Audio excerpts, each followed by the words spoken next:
Et voilà. Donc, salut à tous. On est en live. On est donc sur la page Apéro Winner. On est sur Facebook. On est aussi sur Twitch. Je suis aujourd'hui avec Margot et vous pouvez voir en fait qu'il y a deux Margot. Tout simplement, je crois que l'apéro c'était il y a peut-être une heure. Donc pour ceux qui ont trop bu, vous voyez peut-être 4 fois Margot. Sinon pour les autres, vous en voyez deux. Et donc je vais faire disparaître la Margot du milieu pour ne laisser que la Margot réelle qui, elle, peut bouger. Est-ce que tu peux bouger juste pour montrer aux gens que tu bouges? Je suis Voilà. vraiment là.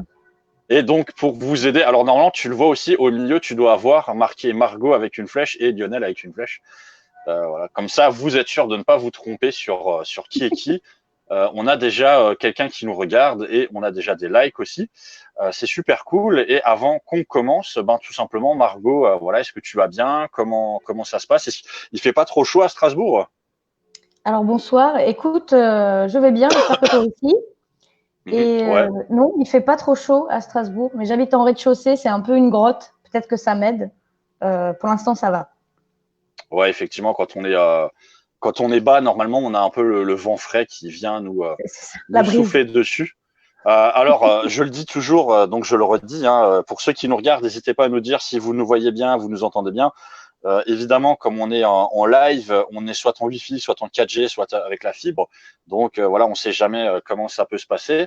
Je vois que Eric nous dit déjà bonjour, donc salut Eric. Et avant Salut. qu'on commence, donc petite annonce, effectivement, la semaine prochaine, on aura jeudi de 18h à 23h, on aura un live marathon de 5 heures où j'aurai 5 invités. Vous avez toutes les informations dans l'événement sur Facebook. Et via tous les réseaux sociaux sur lesquels on a atteint les 65 000 vues. Donc ça, c'est super. J'espère que ça va pouvoir continuer, qu'on fera pas mal de vues aussi de ta vidéo. Je sais d'ailleurs, il y a des gens qui m'ont envoyé des messages en me disant c'est la Margot qui fait des vidéos, machin. Je leur ai dit ouais, c'est elle. Waouh. C'est trop cool, je l'ai vu en vidéo. Et j'espère qu'elle va me signer un autographe. Ça t'arrive déjà de signer des autographes ou pas? Non, une fois, j'en ai fait un pour ma grand-mère et elle l'avait pas demandé. Et je lui ai dit, bah, tu seras peut-être la seule à en avoir un de toute ma vie, mais je voulais que ce soit toi qui est le premier, que ça marche Mhm. pour moi ou pas. Je trouvais ça correct. Donc c'est tout. Le seul qui existe, il est chez ma grand-mère. Voilà. Ok. Écoute, hein, c'est cool, ça arrive. Bon, moi, on m'a aussi demandé des fois de signer des trucs en me disant si un jour tu deviens connu, j'aurai déjà ton autographe en fait. C'est ça. Donc c'est du Les gens prêt. capitalisent, hein. Ouais, ouais. Ils investissent plus dans la pierre, ils essaient d'accumuler des petits trucs comme ça, c'est bien. Tu sais, peut-être que dans 10 ans, ça vaudra 500 euros, 1000 euros, je sais pas. Donc Ou un beau souvenir. Voilà. voilà. L'immatériel.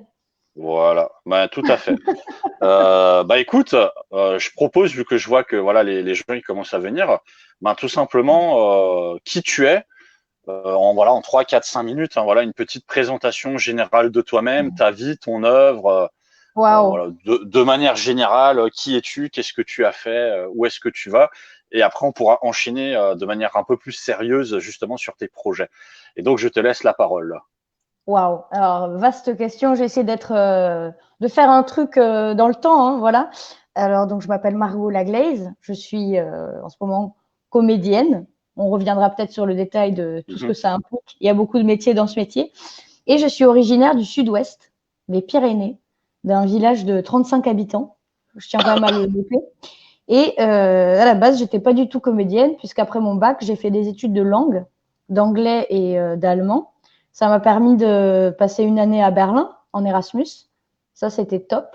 Et c'est à la fin de ma licence que j'étais jeune, hein, j'ai eu mon bac avec une année d'avance. Donc, je Mhm. trouve on est parfois un peu jeune pour décider ce qu'on va faire toute sa vie. C'était un peu Mhm. la fin de la licence est arrivée très vite et je me suis dit qu'est-ce que je fais avec mes langues? Je vais faire traductrice. Et donc j'ai passé des concours à l'école de traducteurs de Strasbourg, les Thierry. Je salue tout le monde à les Thierry. Et donc je suis arrivée à Strasbourg pour ça, pour mon master de traduction. Et j'avais quand même choisi un master de traduction audiovisuelle avec option sous-titrage, voice-over. Il y avait déjà un petit truc dans ce sens-là. Et une fois que j'ai eu mon master, ça aussi, c'est arrivé vite. Ça m'a presque prise Mhm. par surprise. Je me suis dit, mais en fait, je crois que je veux pas être traductrice. Et à l'époque, j'avais rencontré des amies qui, elles, étaient étudiantes au conservatoire de théâtre ici, à côté de Rive-Étoile maintenant. Et c'était la première fois que je rencontrais des jeunes femmes qui étaient comédiennes. Parce que tu te doutes bien que dans les Pyrénées, dans mon village de 35 habitants, je connaissais pas beaucoup de comédiens. Ça paraissait pas être une profession très accessible. Et je crois que de C'est les sûr que rencontrer. dans 35 habitants, c'est assez peu. C'est vraiment 35 habitants ou Ouais, ouais, ouais, ouais, ouais. On ne blague Ok. pas. Il n'y a pas vraiment beaucoup d'infrastructures dans ce village néanmoins charmant.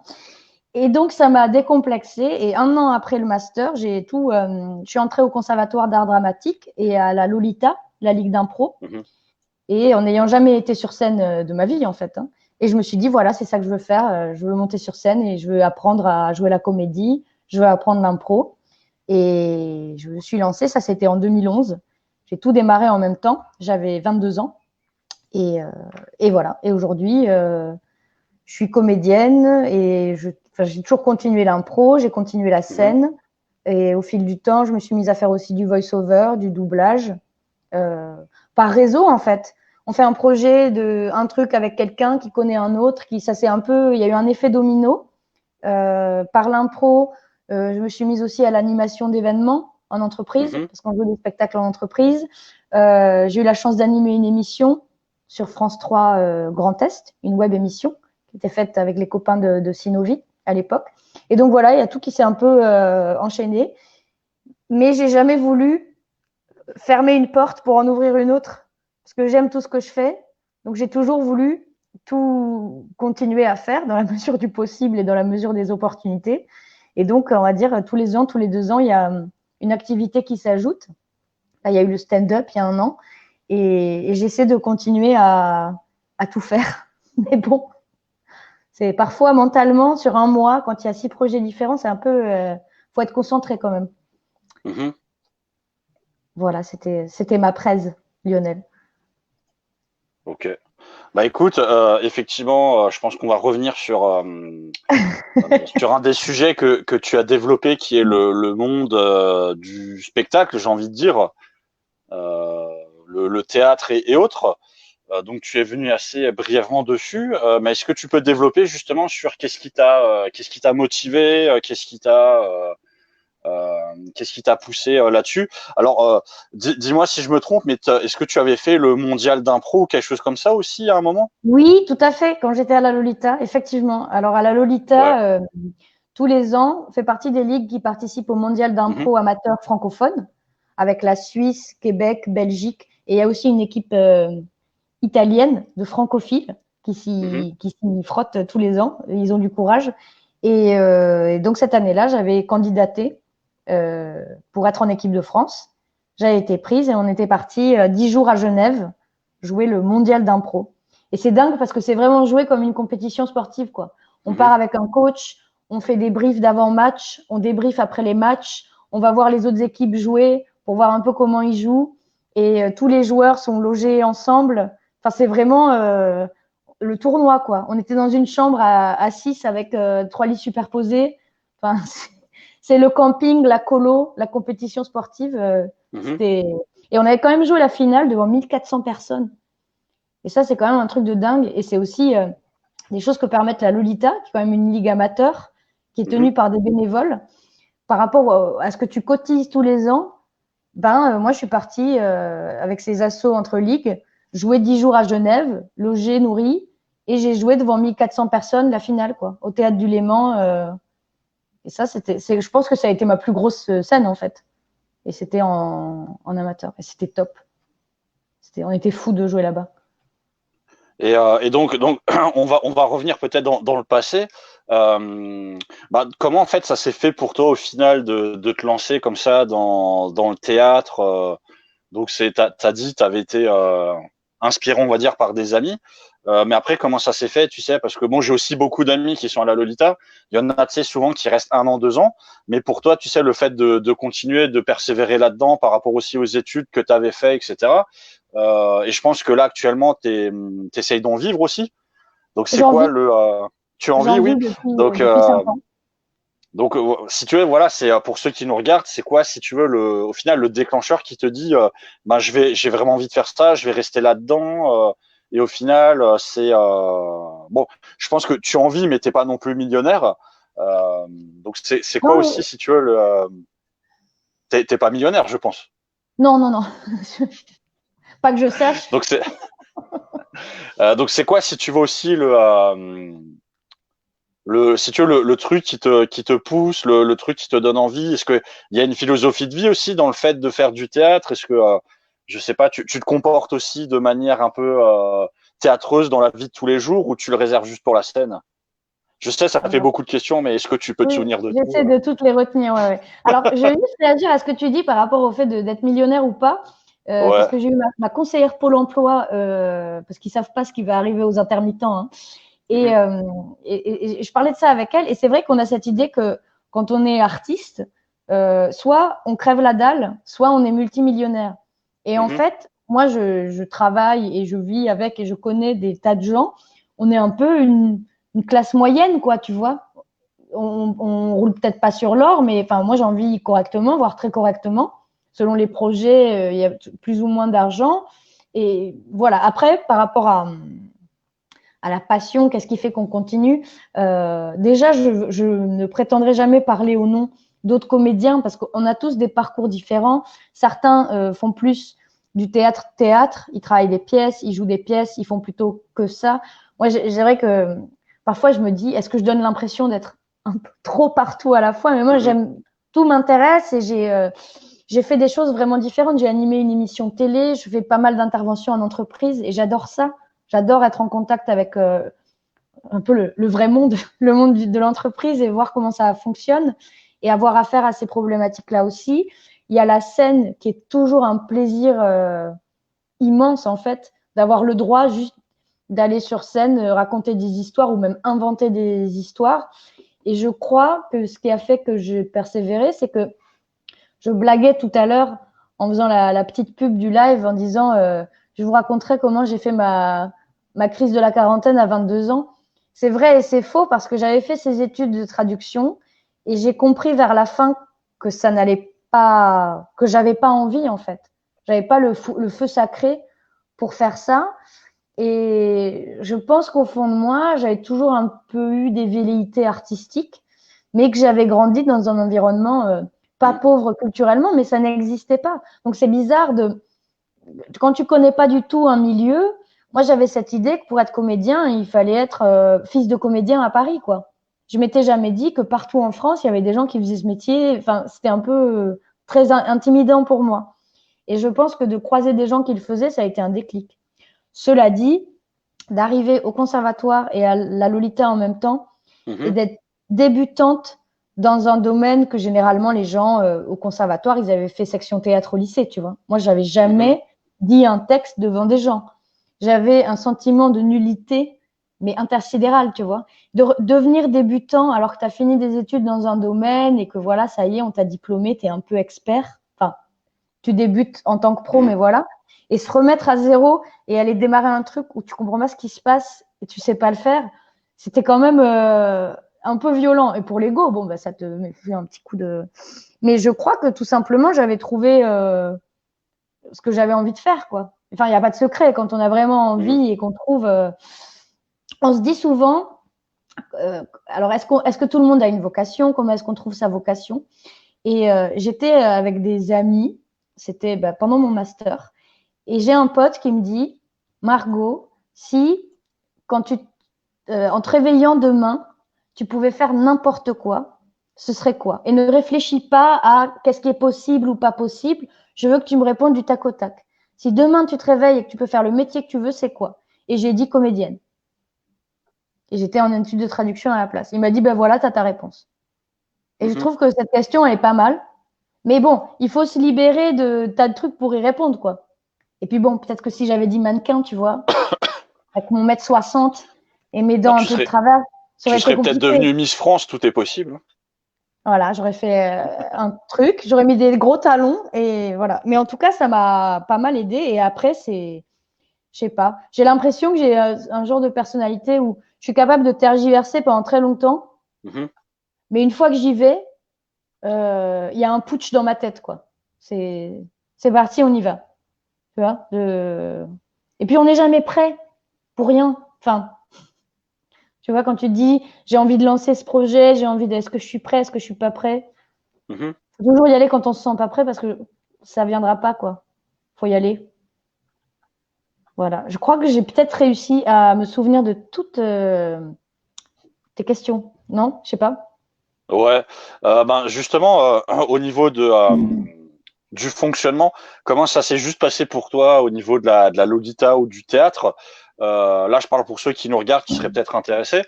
Si tu veux, ton évolution dans la Lolita, c'est qu'est-ce que tu as fait exactement pour au final te retrouver à faire les championnats du monde d'impro francophone?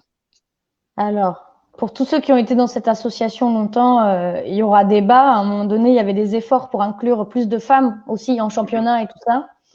D'aucuns diront que j'ai peut-être bénéficié de ça à un moment donné pour ma montée en championnat et tout ça. En fait, l'impro, c'est parfois un peu cruel parce que comme toute nouvelle compétence ou forme d'art, il faut se souvenir de tas de notions techniques, il faut apprendre à écouter les Mhm. autres sur scène en même temps qu'on a des idées, en même temps que beaucoup de débutants en impro disent mais j'ai le cerveau qui brûle. Quand je suis sur scène, il faut penser à 5 trucs en même temps. Mhm. Et j'ai souffert de ça au début. Mais j'ai eu la chance de monter dans le championnat Lolita avec des jouteurs peut-être plus expérimentés. Et finalement, bah, de jouer avec des gens qui sont meilleurs que toi, il y a quand même pas meilleur. Voilà, c'est comme de pouvoir jouer avec des comédiens expérimentés ou enfin talentueux. Ça tire vers le haut, quoi. On est face à comment les choses devraient être faites et tout ça. Donc, je pense qu'il y a eu de ça. Et puis, franchement, ma sélection en équipe de France, on va pas se mentir que en toute modestie, on était moins de nanas que de mecs en championnat, mais il y a quand même Mhm. l'équipe de France, il faut quand même qu'il y ait minimum 2 femmes et 3 hommes, ou après 3 femmes, 2 hommes. Et cette année-là, il y avait des jouteuses très talentueuses qui ne pouvaient de toute façon pas aller au mondial parce Mhm. que elles n'auraient pas de congé à ce moment-là. Donc quand même, voilà. Bon, peut-être que j'avais quand même la patate et certaines qualités sur scène. Je vais pas m'enlever ça, mais c'était une année le vent a soufflé dans le bon sens tout du long, quoi. Et ça m'a permis de vivre cette expérience. Mhm. Ça, c'était la Alors partie après, il y a, amateur. il y a toujours ce qu'on appelle la chance qui permet aussi voilà, de réussir quelque chose. Et je profite justement par rapport à ce que tu dis, puisqu'on a un message. Donc Eric nous dit, le sentiment de l'imposteur se présente toujours quand on sort d'un chemin tout tracé, c'est ensuite qu'on se libère en effet. Avec un petit pouce comme ça. Oui, c'est sûr. J'avais regardé des vidéos sur ça qui m'avaient fait beaucoup rire et qui confirmaient que oui, dès que c'est nouveau, dès que c'est et qu'on a tendance comment dire, à penser que chez nous, il est super développé et que les autres n'en sont pas victimes, Mhm. et qu'en fait, ça touche tout le monde et que ça ne doit pas empêcher d'avancer et que quand on a l'impression qu'on n'est pas capable de faire quelque chose, plutôt que de bloquer, de se dire, bon, bah, je vais le faire quand même et je vais, en chemin, me donner les moyens de prendre confiance et d'avoir ces compétences-là aussi. Il y a quand même du travail derrière tout ne se fait pas au talent pur. Et ça, Mhm. parfois, ça, c'est quelque chose une espèce de mentalité, notamment par rapport à l'art, parce que c'est mystérieux, le talent artistique et tout ça. Et j'aime bien me dire que c'est du boulot, du boulot et du boulot, quoi. Un peu ce qu'on peut voir dans certaines mentalités, voilà, anglo-saxonnes ou en Allemagne, ou voilà, quoi. C'est beaucoup de sueur, beaucoup de boulot et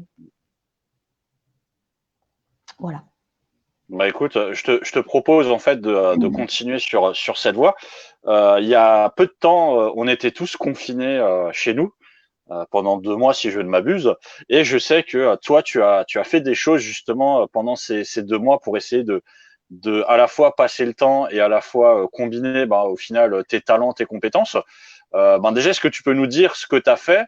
Et ensuite, j'aurais une deuxième question, c'est est-ce que le confinement, il t'a fait réfléchir justement sur toi-même en te disant ce que je fais, au final, c'est la bonne chose, le chemin que j'ai pris, c'est le bon, ou est-ce que ça t'a fait repenser sur ton utilité par rapport à la vie de tous les jours?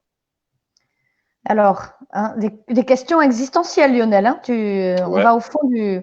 Alors, ce que j'ai fait tout d'abord pendant le confinement, c'est que je me suis mis, sans y avoir réfléchi, à faire je crois que c'est pendant les 30-35 premiers jours du confinement, j'ai publié une vidéo humoristique de blagues par jour avec des personnages. Ça parlait de certaines situations du confinement où c'était carrément absurde parfois, où il y avait des conseils culture. Voilà, j'ai posté ça sur Facebook, sur Instagram. Je me suis amusée. Et en fait, il y a cette espèce de goût du défi où bah, quand tu l'as fait 10 jours de suite, et ben après tu continues. Parce que, et tant que j'avais des idées, et tant que j'avais voilà, l'envie de continuer à faire ça et que ça me paraissait pertinent, enfin pertinent, c'est peut-être un gros mot, mais je l'ai fait. Voilà, j'avais envie d'en rire et de permettre aux gens peut-être de rigoler un peu de tout ça. Et au bout d'un moment, ça s'est calmé naturellement parce que je pense que comme pas mal de monde, je suis entrée dans une phase un peu plus, pas où ça allait mal par rapport au confinement, mais tout le monde s'est recentré un peu sur, bon, ok, comme tu dis, réfléchir peut-être que j'ai réfléchi après. Mais je suis heureuse d'avoir fait toutes ces vidéos, notamment parce que quand on est comédienne et apprentie wannabe humoriste de nos jours, Instagram et la présence sur les réseaux sociaux, c'est quand même un must, que tu le veuilles ou non. Tout ce qui est le personal branding, créer sa marque, être identifiable, qu'est-ce qu'on produit comme contenu, c'est quand même, surtout que c'était une période où il n'y avait pas de scène et il n'y a toujours pas de scène. Voilà, qui je suis pour, entre guillemets, le public sur les réseaux sociaux, qu'est-ce que je fais. Et c'est la première fois que je me suis autorisée à poster des stories où je faisais des blagues sur ma journée, des vidéos un peu plus construites. J'avais jamais osé poster autant sur les réseaux sociaux en me disant ça fait racontage de vie, oh là là. Mais bon, ça fait partie du taf, c'est du storytelling. Et au final, aujourd'hui, moi j'ai été animatrice brièvement pour France 3 et c'est quelque chose que j'ai adoré, que j'aimerais beaucoup, beaucoup refaire. Je sais que si je vais postuler à la présentation d'une émission, par exemple, on va venir voir si j'ai des followers. Parce qu'on ne va plus donner sa chance à une parfaite inconnue. Il faut dire, je ramène mon public, j'ai fait des choses, mon public valide, j'ai été suivie. Et je me suis posé toutes ces questions-là de dire qu'est-ce que je m'autorise à poster. Je suis aussi pas mal d'humoristes sur les réseaux sociaux qui prennent leur téléphone tous les jours pour raconter des blagues en story. Ça me fait beaucoup rire. J'ai jamais jugé ça. Je me suis jamais dit qu'ils racontaient leur vie et que c'était impudique ou je sais pas quoi. Je me suis dit pourquoi pas quoi. Là, j'ai un peu calmé le jeu, mais c'est quand même un outil. Ça fait partie du monde maintenant, ça fait partie de l'art. Et d'ailleurs, ouais, comme je disais, les scènes ont pas repris et voilà. Et je place quand même que j'ai aussi pu être en contact avec ma compagnie d'impro, Banana Impro. Et on a aussi carrément tourné une émission qui est un des formats de spectacle normalement de la compagnie, une émission des années 80 qui s'appelle Flougamix. Et on a quand même tourné ça grâce aux grands efforts de Guillaume et Carole. Et c'est encore disponible sur leur page, Banana Impro. Minute promotionnelle. Et sur la fin du confinement, parce que je pense aussi que j'en avais marre d'être limitée par le fait, bon, je fais mes vidéos toute seule au téléphone, j'ai pas de matos, j'ai même pas de trépied, j'ai rien du tout, quoi. C'est-à-dire, quand je fais des changements de plan, je les pose sur la caméra et je dois reprendre à côté. Enfin, c'était assez dur des fois. Je me suis dit, qu'est-ce que j'aime faire et qu'est-ce que je pourrais faire si on est confiné toute la vie, quoi. Et ça faisait un petit moment que quand j'interviens en animation d'événements, au contact d'entreprises et même autres, qu'on m'avait demandé si je proposais tout ce qui est formation, prise de parole en public.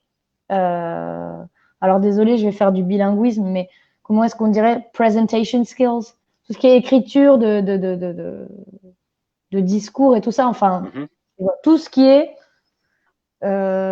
préparer une prise de parole en public, l'écrire, tout ce qui voilà, parce que bon, en étant sur scène autant, j'ai compris 2-3 petits trucs. Et je me suis intéressée à ça et j'ai acheté des bouquins et j'ai regardé j'ai pris des webinars, regardé des TED Talks, machin et tout.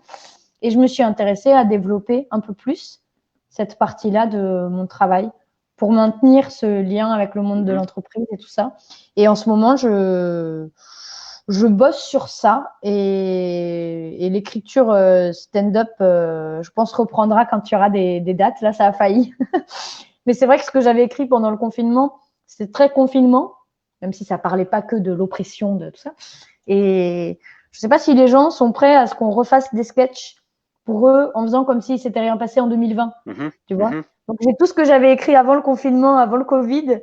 Et je me dis, mais ça fait un peu amnésie, quoi. Si je reprends mes sketchs d'avant, alors que 2020, ça a été une année de dingue à plein de niveaux.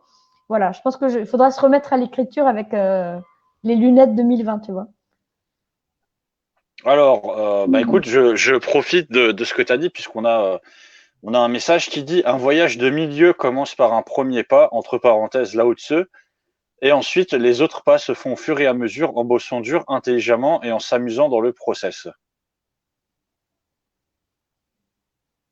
Je viens de dire ça aussi, pardon, je me suis permis d'aller. Tu peux lire aussi les messages, évidemment. Oui, oui, non, mais je crois comprendre cette remarque. Oui, une fois que le premier pas est fait, on y va, quoi. Mais d'ailleurs, par rapport à ces projets de formation, tout ça, j'ai été confinée à réfléchir, à commander des livres et à me dire, bon, bah, tu dois lire tout ce qui existe, suivre tous les webinaires qui existent, et peut-être que dans 6 mois, tu auras le droit de. Et à un moment donné, je me suis dit, mais Margot, c'est ridicule, quoi. Appelle l'URSSAF, monte déjà une structure, et puis. Mais après, une fois que j'ai fait le premier pas, comme nous disait Eric, c'est bon, quoi. On est dedans, ça se passe. Mais c'est fou les blocages, hein, quand même.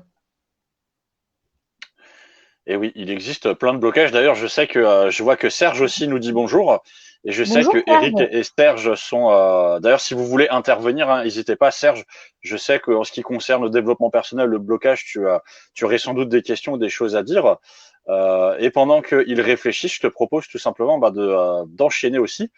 Donc, tu as parlé de tout ce que tu as fait avant, mais quels sont justement tes projets d'avenir? Donc là, c'est personnel, professionnel, autre, sur, je sais pas, 1 an, 2 ans.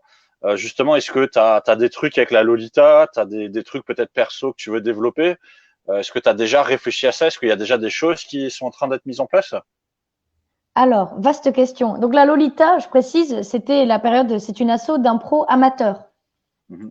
Moi, maintenant, je suis professionnelle. J'ai même pas le droit, hein, légalement de. Voilà. Donc, je suis maintenant avec la joyeuse équipe de Banana Impro.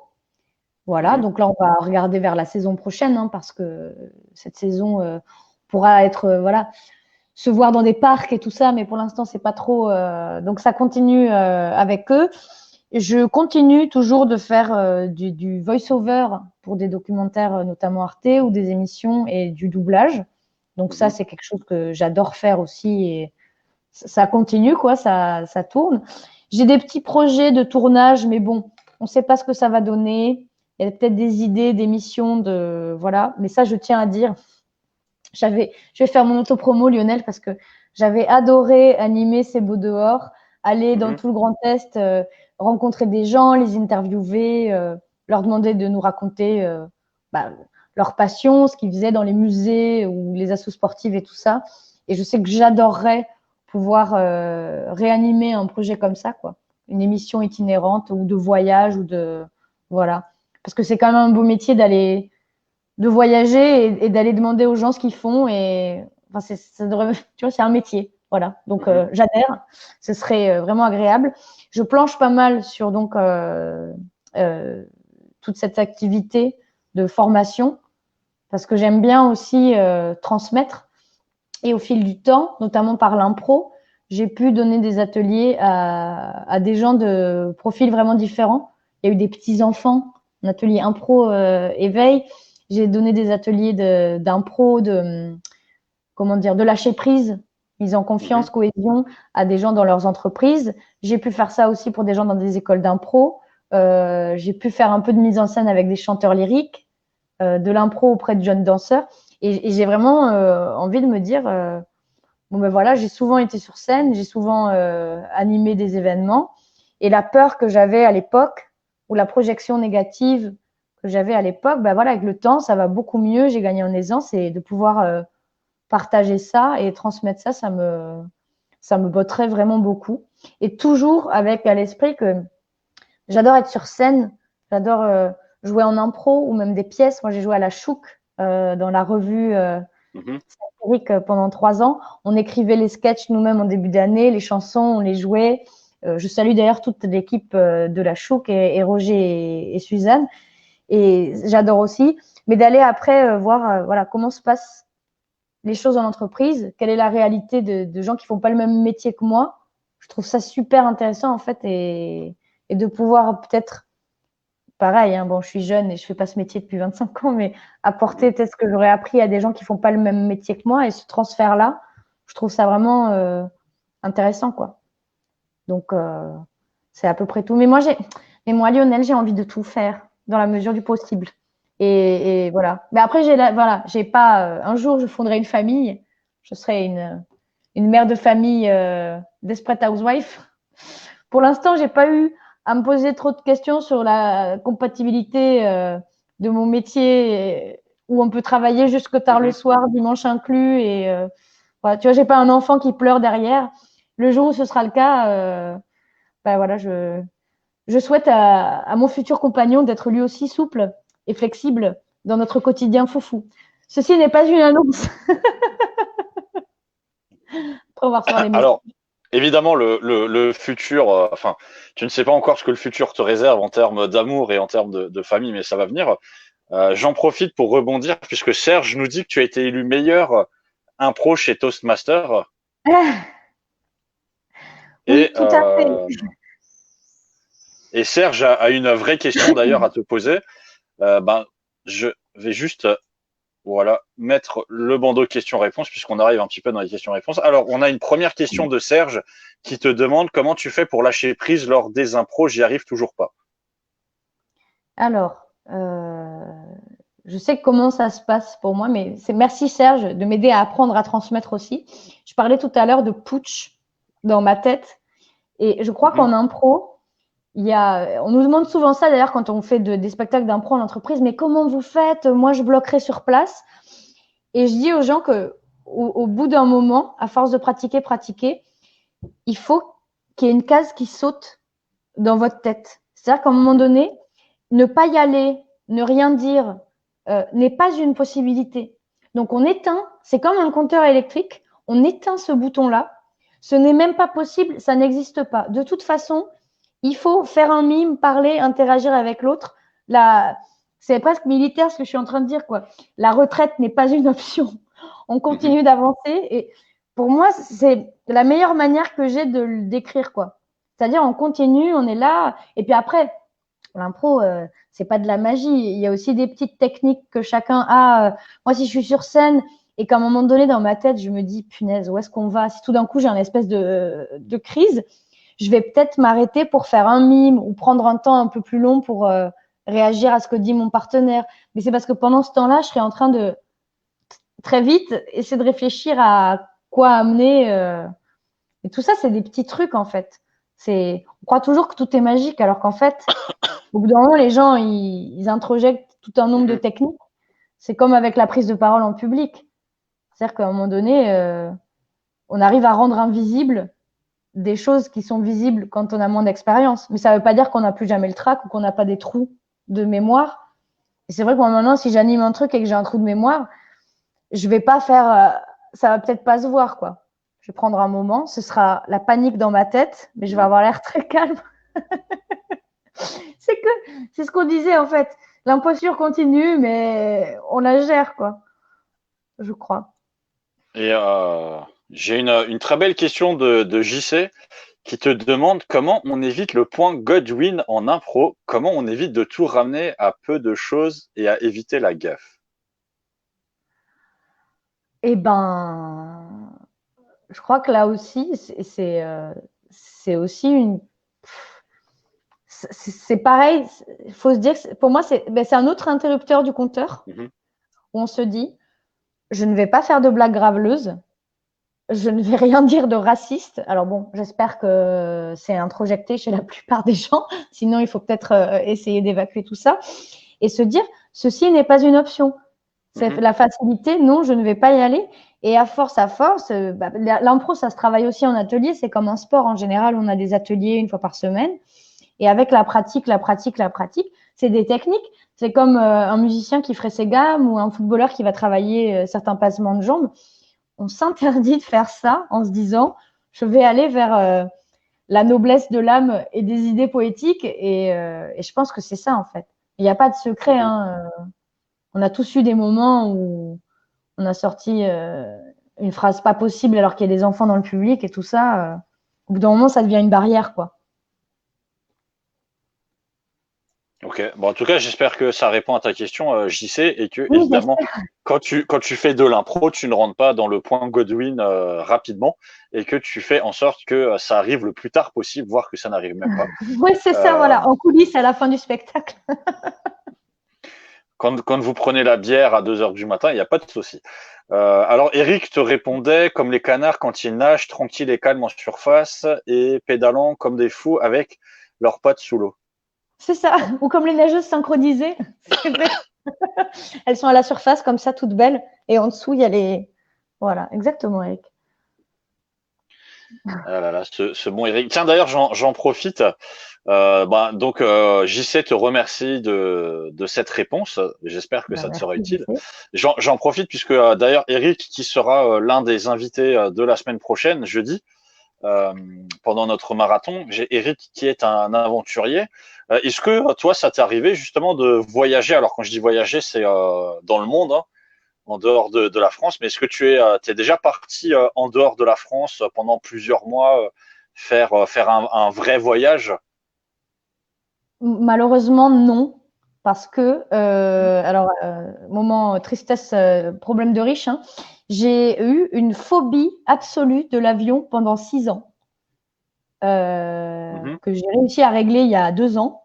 Et donc après, je suis repartie, désolée, hein. Désolée l'écologie, l'empreinte carbone, mais c'est vrai que je suis pas mal partie après ça. Et donc, sur des longues périodes, non. On a pas mal voyagé avec ma sœur et mes parents quand j'étais petite. J'ai quand même eu la chance de visiter quelques endroits. Et au moment où j'aurais voulu avoir mon petit délire année sabbatique, tour du monde, Mhm. trekking foufou, impossible de prendre l'avion. Et la phobie a augmenté, augmenté, augmenté. C'était impossible. Mais pour moi, je pouvais même pas. Ça me donnait envie de pleurer en fait. Je voulais même pas en parler. Et au bout de 6 ans, ça rejoint ce que je disais tout à l'heure. Mhm. J'étais pas prête, mais j'ai pris un billet d'avion pour New York. Alors, intéressant comme choix quand on a une phobie, mais une phobie, mais je te raconte même pas. Hein. Et je me suis dit, bon, ben non, mais ça va aller. Ça peut pas être pire que dans mes rêves les plus noirs.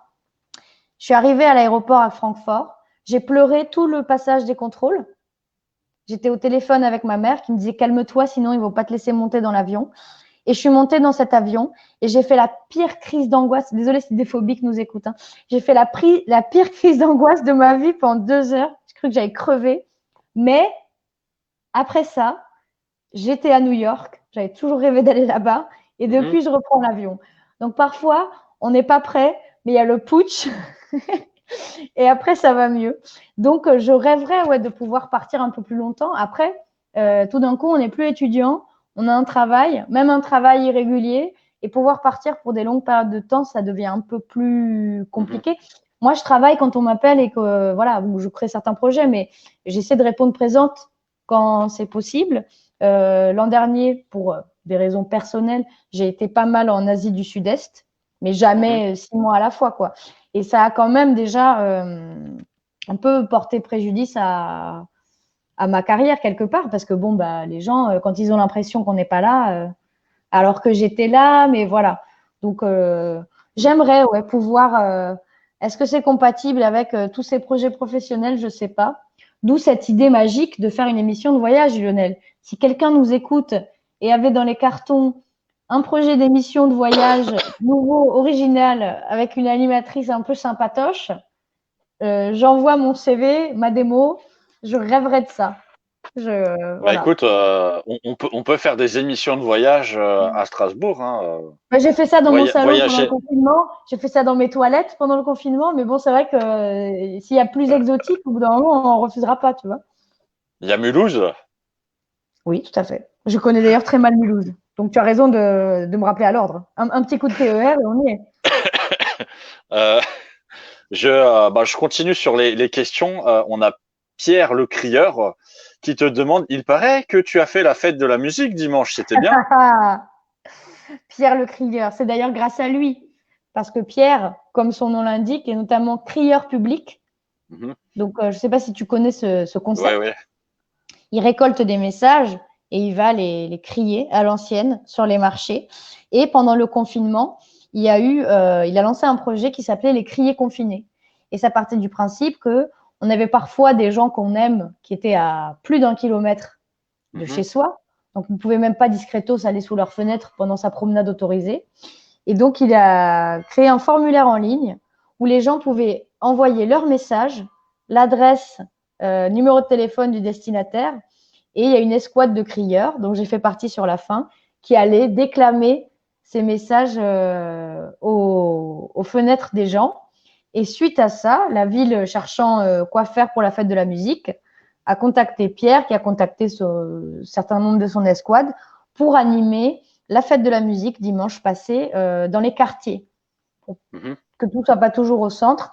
Et donc, il y avait des équipes par quartier avec à chaque fois un comédien, un groupe de musique, et on a été mettre l'ambiance dans les quartiers de Strasbourg. Et il y avait d'ailleurs un live vidéo et c'était super chouette et les gens étaient trop contents. Et notamment, ce qui a été retenu dans le débrief, c'est des gens dans des quartiers où, en général, on leur fait pas venir un spectacle, qui étaient super touchés qu'il y ait un groupe de musique qui débarque. Et moi, j'étais avec l'assaut Pelpas et la fanfare Fess et je les salue tous. On a bien rigolé. J'ai d'ailleurs depuis un problème au ligament et j'avais perdu ma voix, ce qui veut dire que c'était une bonne journée. Merci Pierre écoute, pour cette question. Mais merci Pierre. Tu connaissais déjà les réponses, Pierre, mais tu as le droit de poser des questions, donc tu connais déjà les réponses. Il voulait me l'entendre dire, il faisait confiance pour en parler joliment sûrement. Alors, écoute, on a déjà dépassé les 40 minutes. Oh, wow. Donc on arrive un petit peu sur la fin. Je vais juste prendre les 2 derniers messages que je vois. Donc Eric te disait, la crise d'angoisse, j'en ai fait une dans un ferry agité en Nouvelle-Zélande et je m'en suis guéri. Donc tu n'es pas la seule à faire des crises d'angoisse. Effectivement, je crois qu'il y a Eric m'avait montré des vidéos de lui et je crois que sur cette vidéo, tu le vois assis sur une chaise en train de pousser des cris vraiment très très forts et de se secouer dans tous les sens comme s'il allait mourir. Donc ça arrive. Hein. Oui, une vraie crise d'angoisse, c'est…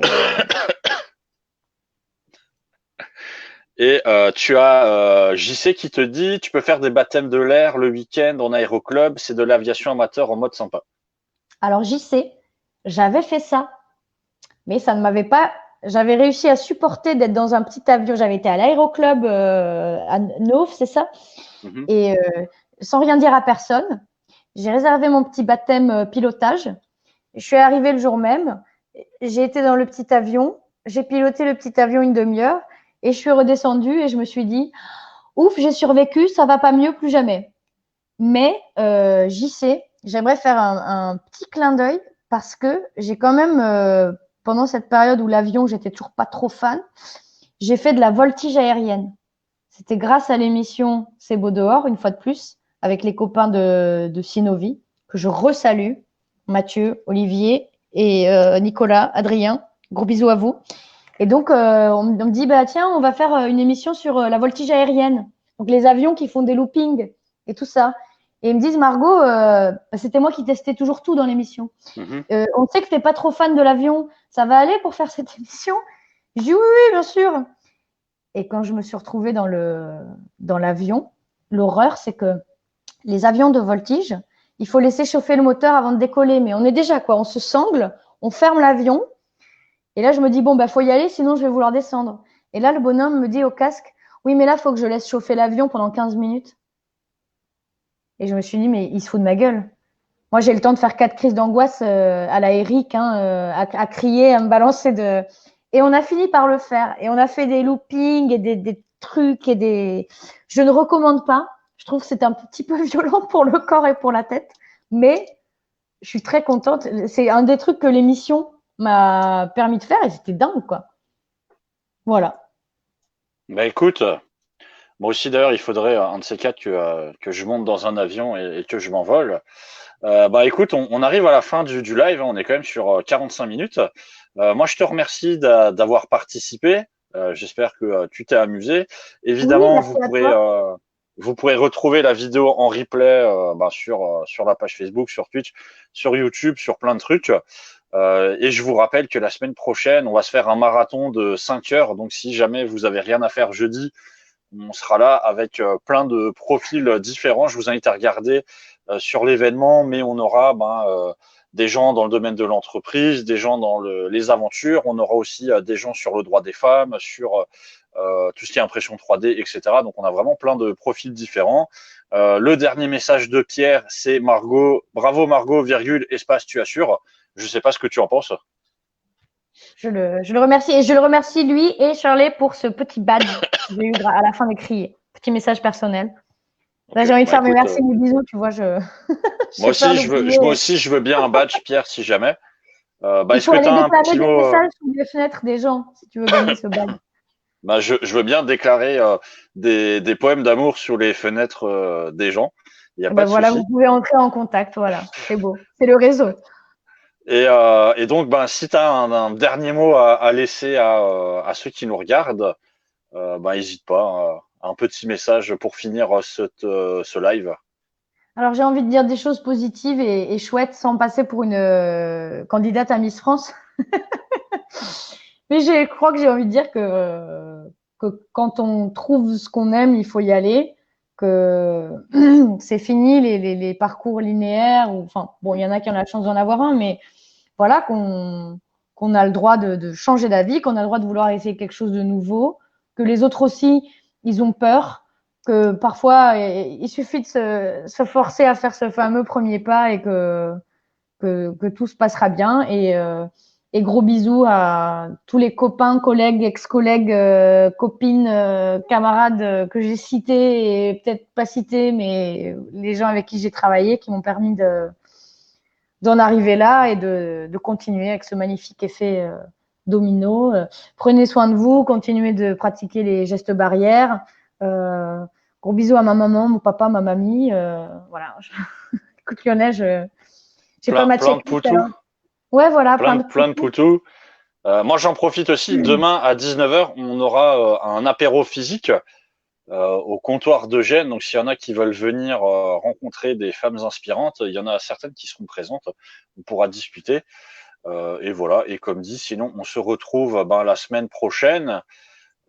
Et je pense que tu as dit suffisamment de choses pour que je n'ai pas de choses spécifiques merci, à bien rajouter. évidemment, aux gens qui nous ont regardés et qui vont regarder ça et qui ont participé, posé des questions. Merci beaucoup voilà, d'avoir pris le temps et d'avoir alimenté cette discussion. Merci à toi, merci à ceux qui nous ont regardés. Évidemment, pour ceux qui ont bu l'apéro, vous voyez peut-être 4 Margot à l'écran, même s'il n'y en a que 2 et il n'y en a qu'une qui est réelle. Et donc, je vous dis à la prochaine et à la prochaine à toi aussi Margot. Si jamais tu viens peut-être demain, on aura l'occasion de se voir IRL. Et je sais d'ailleurs que Eric sera là demain IRL aussi. Si vous avez envie de le voir, puisqu'il sera aussi en live la semaine prochaine. Et ciao. Merci beaucoup. Ciao.